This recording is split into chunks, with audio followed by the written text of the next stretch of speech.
Hello, Carolyn Stevens here. Some leaders excel and some don't. We notice, don't we? And we know that the determinant of their success isn't usually their stunning technical skills, extreme drive, or tireless advocacy for their cause. So what does the research tell us about the difference between leaders who excel and those who don't? And what do your personal observations tell us? I somehow think that the two perspectives will be aligned. Research backs up my personal observations of highly successful versus less successful leaders, which tell me that it frequently comes down to the care factor. Some studies label it as interpersonal skills, others call it the capacity to listen. At the end of the day, it frequently comes down to the care factor. That is, how much do the followers of the leader think that their leader cares about them? Would people leave their boss if they knew their boss truly cared about their successes, their wants and needs, their fears and concerns, and their future?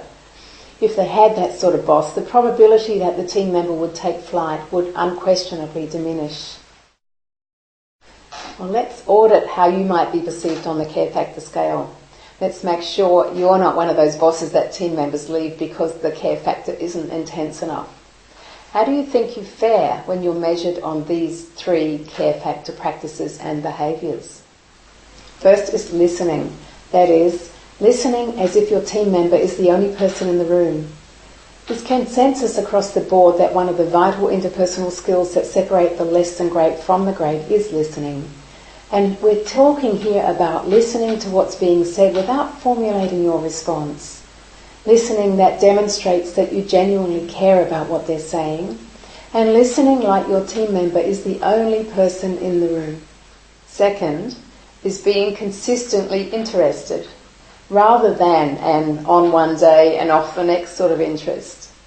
You probably know leaders who get very tied up in their own stuff, whether that be preparing a board report or knuckling down during a budgeting process or reacting emotionally to marketplace conditions. Sure, these are critical things that must be attended to, and there's a way of attending to them whilst attending to the people around you. For example, you don't have to frown and rush by. You can stop for 3 seconds and smile warmly and explain that you're distracted by XYZ. That way your team members won't make up stories about why you're behaving the way that you're behaving, and they'll maintain their view that you're interested in them. Third is championing each team member's growth and development. Team members often perceive a deficit of regular feedback and development options. Do you consistently give every team member feedback on how well they're doing? And are you mentoring and passing on your expertise to your direct reports? What about team members coaching, either from yourself or from an external coach? And do you arrange stretch projects for your direct reports who are up for it? Well, here's your leadership call to action. The way your team members rate you on the care factor scale determines how effective a leader you're perceived to be. By them, yes, and also by your boss, your peers, and others in the organisation. And it also determines how much discretionary effort your team members willingly exert, and therefore what productivity levels look like. And it also determines how likely they are to remain as your team members. Over to you to do what you need to do so you're the very best leader that you can be.